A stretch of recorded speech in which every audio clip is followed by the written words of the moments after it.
Oke, Assalamualaikum warahmatullahi wabarakatuh. Waalaikumsalam warahmatullahi wabarakatuh. Balik lagi dengan saya dan Bang Banu. Kita udah 2 minggu terakhir ya Bang ya, baru produksi lagi nih ya. Ya, Meskipun view udah mulai menurun, tapi kita tetap konsisten aja Bang ya. betul, harus Betul, iya nggak? menurun ya. Menurun, agak menurun. Jadi 200 gitu. Karena Dulu 700. Dulu awal-awal 700 karena banyak dari follower saya kan, karena kan ngebahas tentang bola tuh. Tapi ya Atau kita bahas lagi ya bola. entar aja lah. Indonesia, timnas, Kroasia, Gampang lah itu. Bulgaria. Tapi yang pasti yang paling penting kita jangan berhenti menyiarkan kebaikan, Mbak. Iya nggak? Itu aja tujuannya. Mau siapapun yang nonton itu urusan belakang. Ya. Dan kita juga nggak tahu kan, mungkin orang baru nontonnya sekian bulan kemudian. Betul. Nah, kali ini kita akan membahas tentang berasal dari keresahan pribadi, Bang. Jadi belakangan tuh mungkin nggak belakangan ya. Udah sekitar 5 tahun atau 7 tahun terakhir lah, 5 sampai 7 tahun terakhir lah. Bapak tua juga ya? Maksudnya pas udah bisa mikir, jadi udah bisa mikir 5 sampai 7 tahun terakhir. Nah, jadi banyak teman-teman yang dalam tanda kutip mereka mengklaim dirinya baru saja berhijrah. Tapi kok ternyata jadi nggak bergaul, terus jadi kayaknya Kelakuannya jadi aneh. gua ngapa-ngapain aja salah kayak gitu ya. Terus juga kayak nge-share foto gambar muka nggak boleh, posting di Instagram segala macam, terus nge-share hadis-hadis segala macam gitu. Jadi kayak justru dia jadi lepas dari pergaulan dan justru malah esensi hijrah dia untuk syiar kebaikannya jadi malah nggak dapet kayak gitu. Nah, pandangan Bang Banu gimana sih dengan fenomena kayak gitu? Ya, bismillahirrahmanirrahim. Jadi kita harus pahami bahwa hijrah itu aslinya sebuah perintah. Kalau kita lihat surat At-Taubah ayat ke-20, Allah memang mengingatkan kita untuk menyuruh orang-orang beriman untuk berhijrah. Hijrah itu dulu hukumnya wajib. Hijrah Lokasi tapi ya? Di makna, hijrah dengan makna hijrah makani. Jadi hijrah itu ada dua, ada makani, ada maknawi. Makani itu perubahan tempat. Jadi begitu datang perintah hijrah dari Mekah ke Madinah, maka yang nggak hijrah itu dosa. Kecuali yang memang diizinkan sama Nabi, ada beberapa orang. Salah satunya paman Nabi Abbas bin Abdul Muthalib misalnya, yang memang ditugaskan untuk mengurusi Mekah, salah satunya. Yang kedua, kemudian setelah selesai hijrah, maka sebenarnya tidak ada lagi hijrah makani yang diwajibkan, hijrah tempat. Yang ada hijrah maknawi saja, orang berubah. Cuma dari peristiwa hijrah kita kemudian bisa dapat banyak pelajaran tentang maknawi ini. Misalkan hadis paling terkenal tentang hijrah itu adalah hadis yang oleh banyak ulama ditempatkan di nomor 1 di semua kitab hadis mereka.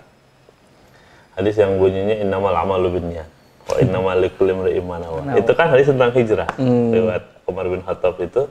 Karena habis itu lanjutannya apa? Apa nggak Bapak Imam? Enggak.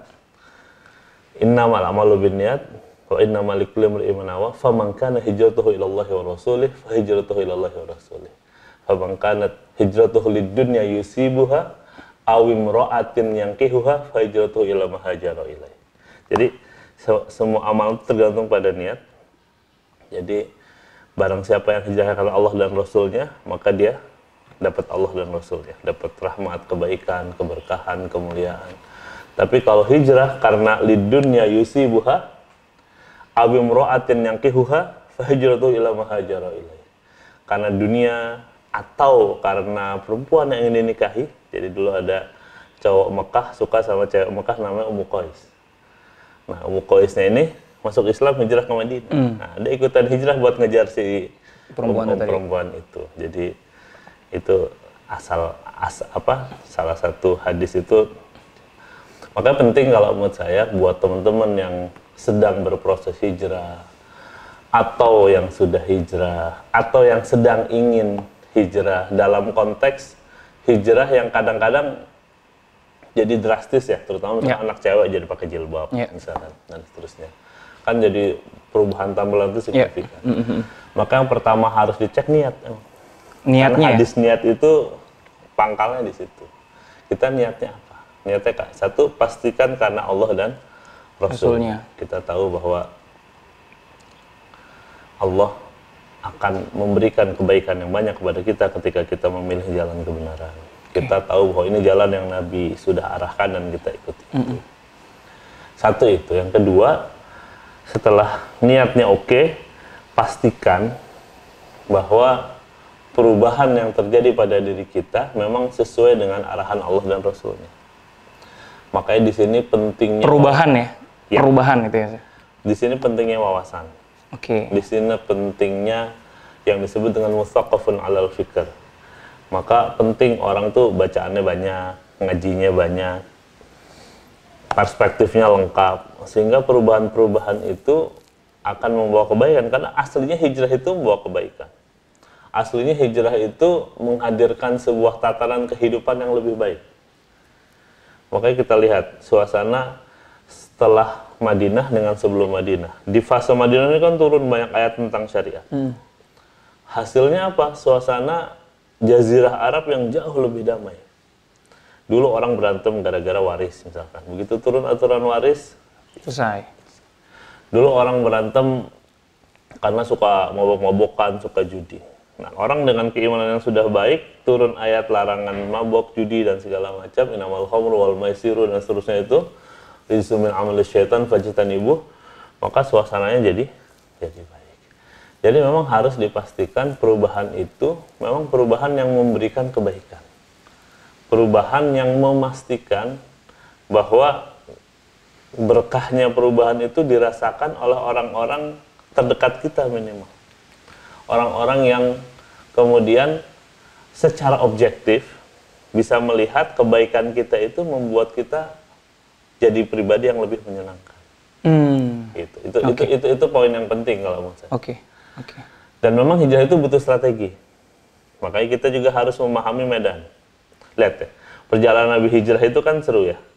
Nabi itu hijrah dari Mekah ke Madinah itu hanya 3 tahun setelah Isra Mi'raj, kurang lebih.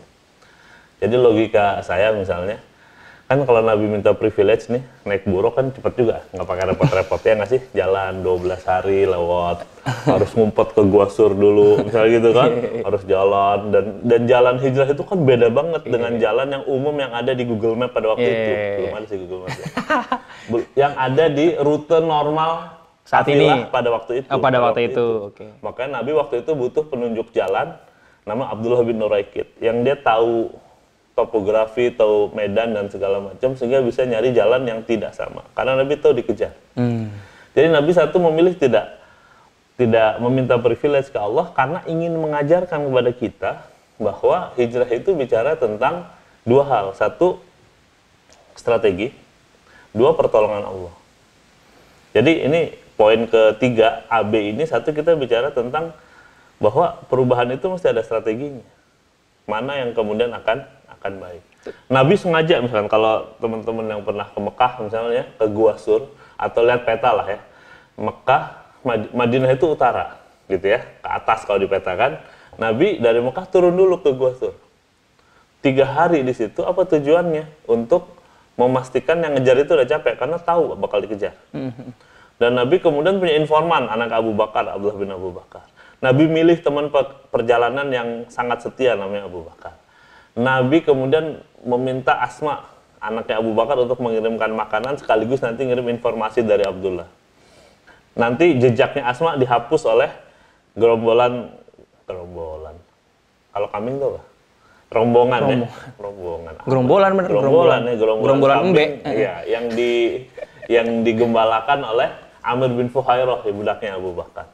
Jadi detail strateginya, mikir alur, mikir jalan, keluarnya malam, keluarnya dari pintu samping, kemudian lewat jalur yang tidak standar, dan seterusnya. Semua itu bagian dari strategi untuk mengajarkan kepada kita, perubahan itu butuh strategi. Tapi kan kalau itu dalam konteks personal juga sama kalau menurut saya. Jangan sampai hijrahnya kita itu menyakiti yang maknawi itu tadi ya. Orang-orang yang kita sayang dan seterusnya. Jadi mungkin sebelum berubah ada prolognya, ada penjelasannya, ada diskusinya, sehingga kemudian orang melihat kita berubah dan oke, fine gitu. Dan itu memang sesuatu yang baik, bahkan justru kalau bisa menginspirasi misalnya gitu. Nah, yang kedua, begitu ya. Yang kedua setelah strategi adalah pertolongan Allah.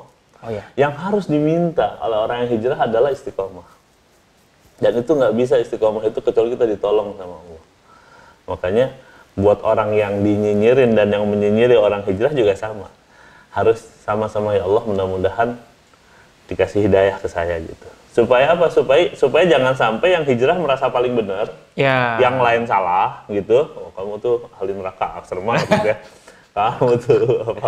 Kafir lu, kafir. Nah, gue paling benar lu salah gitu. Iya, Itu perasaan yang jelas tidak dicontohkan. Atau sebaliknya, yang nyinyirin juga sebenarnya ngeliat orang benar. Harusnya nggak harus gitu-gitu amat juga kan. Itu. Tapi walaupun mungkin dia emang ngeselin banget gitu, tapi kan nggak harus juga kita mengujinya sedemikian rupa. Yang paling penting kita tahu batasan objektifnya, dan kemudian kita membuat sebuah sikap yang baik dengan memohon kebaikan kepada Allah. Meminta kebaikan ke Allah itu yang kadang-kadang kita lupain. Karena otak kita itu kadang-kadang bergerak lebih cepat dibanding hati kita. Padahal harusnya diresapi dulu, didalami, baru kemudian diputuskan. Mungkin Allah. Nah, fenomenanya adalah justru sekarang anak-anak hijrah tuh jadi bahan ceng-cengan gitu, Bang. Jadi kayak, wah, anak hijrah itu.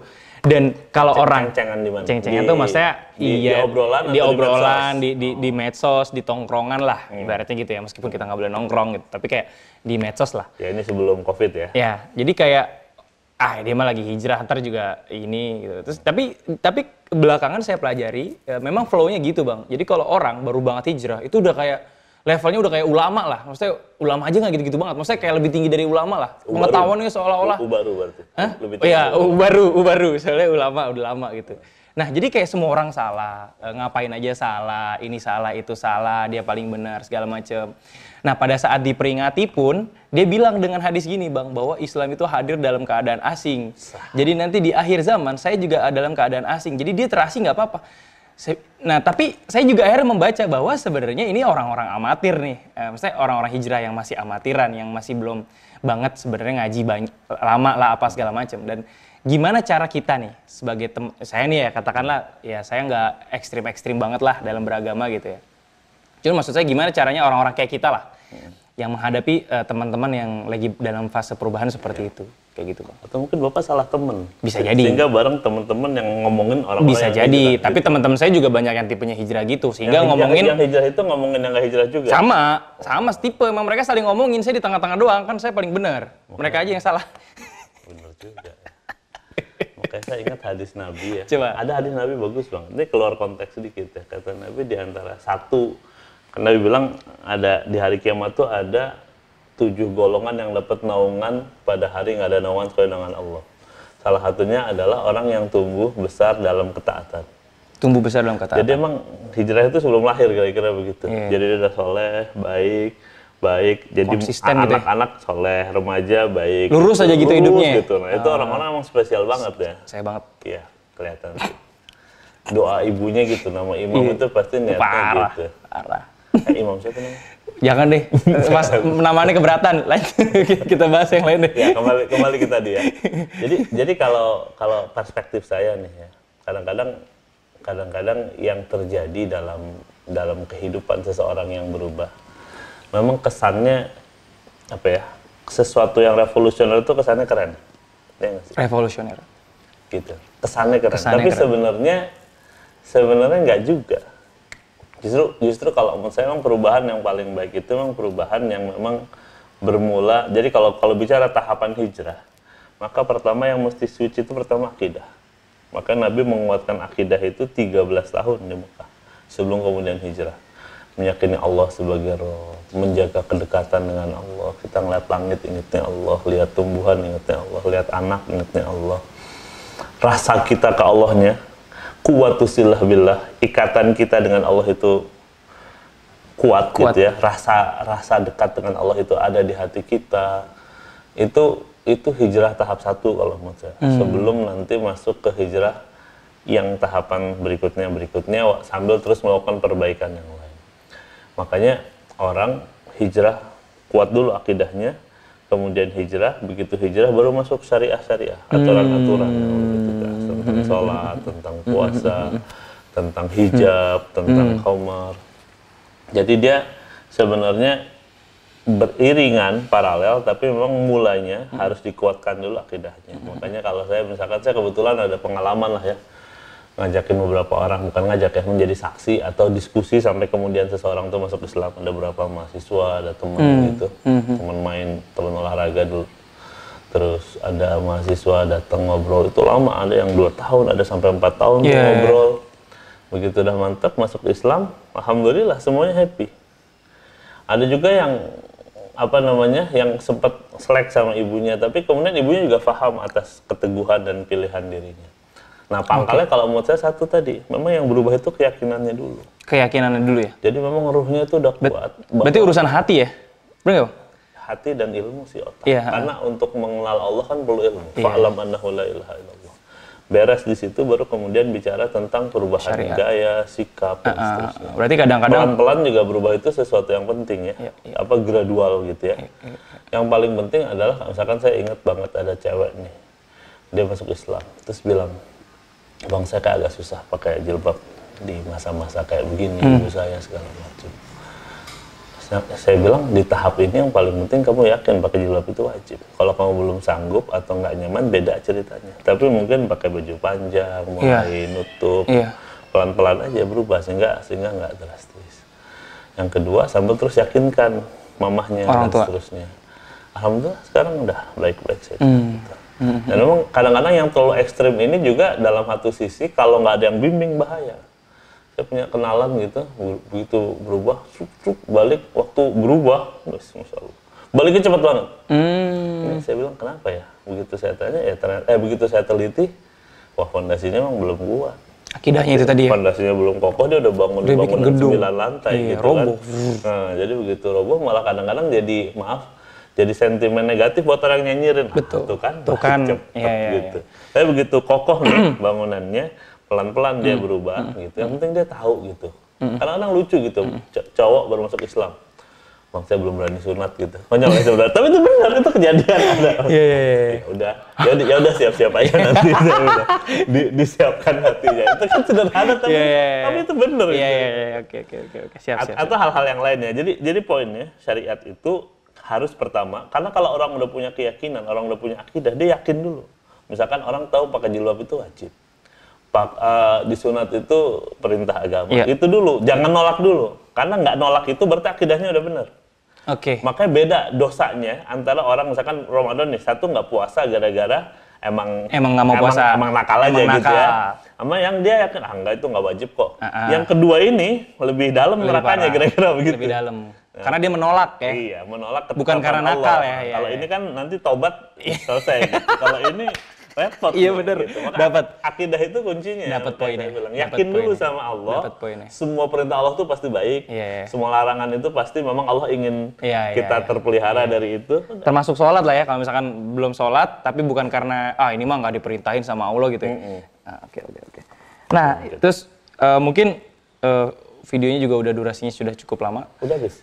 Udah 17 menitan. Nah, tapi kalau saya sih sebenarnya ini Bang, kalau tanggapan saya tuh sebenarnya kemarin pada saat saya umroh ya, saya kan taruhlah orang-orang hijrah ini kan sebenarnya agak identik dengan salah satu mazhab lah, salah satu imam ya. Yang tidak usah kita sebutkan. Ya, disebut. Yang nggak usah disebutin salafi lah ya. Padahal nggak juga, itu klaim juga. Hijrah itu milik semua orang. Hijrah itu milik semua orang. Cuma maksud saya gini Bang, kan pada saat saya mau berangkat kan saya ada apa tuh kalau persiapan? Manasik. Nah, saya ikutin Imam Hambali kan, saya ngikutin Imam Hambali. Nah, pada saat di sana, ternyata semua imam mengumpul dalam satu lingkaran gitu.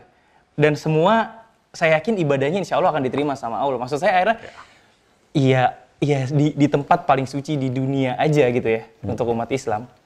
Semua tipe itu diterima gitu. Jadi, kenapa lo ngerasa lo paling benar gitu. Nah, di sana saya dapat banget poinnya, oke. Mau imam siapapun, mau Imam Hambali, Imam Hanafi, Imam Syafi'i, segala macam semua, pokoknya di sini diterima sama Allah, mudah-mudahan gitu. Tapi memang sekali lagi kuncinya ilmu. Teman-teman harus paham satu bagaimana proses pendalilan. Memang pelan-pelan lah belajar supaya kita ngerti dalil yang sama itu nggak bisa kepake. Misalnya tadi pagi saya tuh ngisi pengajian ya habis subuh tuh bahas kitab ini nih. Ada satu hadis menarik, larangan buang hajat gitu menghadap atau membelakangi kiblat. Terus hadis itu mengatakan menghadaplah ke utara atau menghadaplah ke barat atau ke timur. Nah, hadis itu kalau dipahami letterlock kan konyol ya nggak sih? Kan kita di Jawa nih, kiblatnya ke arah barat gitu. Hadis itu orang Madinah. Kalau Madinah kiblatnya ke Mekah, ke selatan gitu ya. Jadi kalau kata Nabi ke barat atau ke timur, konteksnya supaya tidak membelakangi kiblat. Kan? Bayangkan kalau ada orang letterlock pakai hadis itu gitu. Malah jadi ke kiblat ya? Malah jadi ke kiblat, malah jadi nggak benar gitu. Maksud saya di situ satu poin, ngerti dalil. Yang kedua memang punya guru yang kalau menurut saya wawasannya luas ya, supaya perspektifnya itu.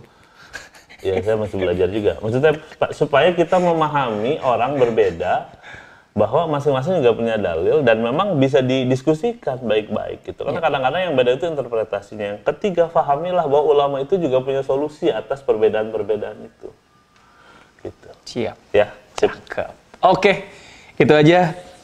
Terima kasih, semoga teman-teman tetap berhijrah ya. Tetap berhijrah, jangan tetap lupa. Semangat dalam karena setiap hari kita harus berhijrah, Bang. Kalau di rumah aja males nggak kemana-mana.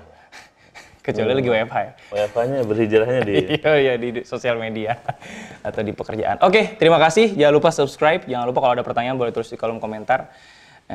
Itu aja, terima kasih. Assalamualaikum warahmatullahi wabarakatuh. Waalaikumsalam warahmatullahi wabarakatuh.